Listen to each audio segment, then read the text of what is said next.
జాగ్రత్త! ఈ 3 రకాల మహిళలు తులసి మొక్కకు నీరు పోస్తే పుణ్యం కంటే పాపమే ఎక్కువ. మన వంటింట్లో మహాలక్ష్మి, మన వాకిట్లో తులసి కోట ఉంటే ఆ ఇల్లు నందనవనమే అవుతుంది. కాని ఎంతో మంది ఆత్మ బంధువులు నన్ను అడుగుతుంటారు, అమ్మ, మేము రోజు తులసి కోట దగ్గర దీపం పెడుతున్నాం, నీరు పోస్తున్నాం, అయినా మా ఇంట్లో గొడవలు ఎందుకు తగ్గుతలేవు, ఆర్థిక ఇబ్బందులు ఎందుకు వెన్నాడుతున్నాయని. దీనికి కారణం మనం చేసే పూజలో భక్తి ఉన్నా శాస్త్రం చెప్పిన నియమాలను పాటించకపోవడమే. ఒక్కటి గుర్తుంచుకోండి, తులసి కేవలం ఒక మొక్క కాదు, ఆమె సాక్షాత్తు శ్రీమహావిష్ణువుకు అత్యంత ప్రీతిపాత్రురాలైన వృందాదేవి. ఏ ఇంటి ముందైతే తులసి మొక్క పచ్చగా కళకళలాడుతూ ఉంటుందో అక్కడ దుష్ట శక్తులు అడుగు పెట్టడానికి భయపడతాయి.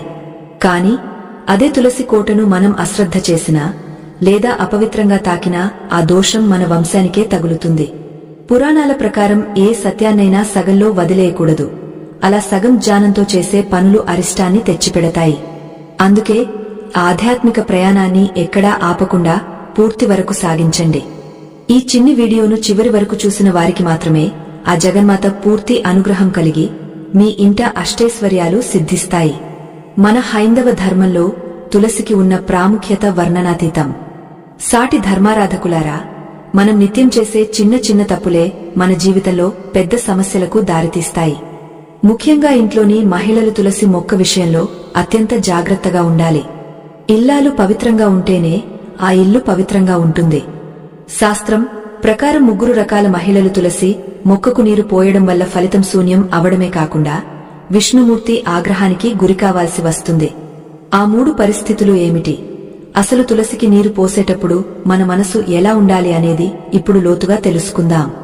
మొదటిది, స్నానం చేయకుండా తులసిని తాకడం. చాలా మంది పొద్దున్నే లేవగానే వాకిలి ఊడ్చేసి ఆ హడావిడిలో అలాగే వెళ్లి తులసి మొక్కకు నీళ్లు పోస్తుంటారు. ఇది చాలా పెద్ద తప్పు. నిద్ర లేచిన తర్వాత మన శరీరం అపవిత్రంగా ఉంటుంది. స్నానం చేసి శుభ్రమైన వస్త్రాలు ధరించిన తర్వాతే ఆ దైవ సమానమైన మొక్కను తాకాలి. స్నానం చేయకుండా నీరు పోయడం అంటే సాక్షాత్తు లక్ష్మీదేవిని అగౌరవపరచడమే. అలా చేయడం వల్ల ఇంట్లో లక్ష్మీ కటాక్షం తగ్గిపోయి దారిద్ర్యం అలుముకుంటుంది.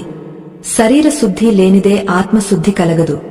ఆత్మశుద్ధి లేని పూజ ఆ దేవుడికి చేరదు.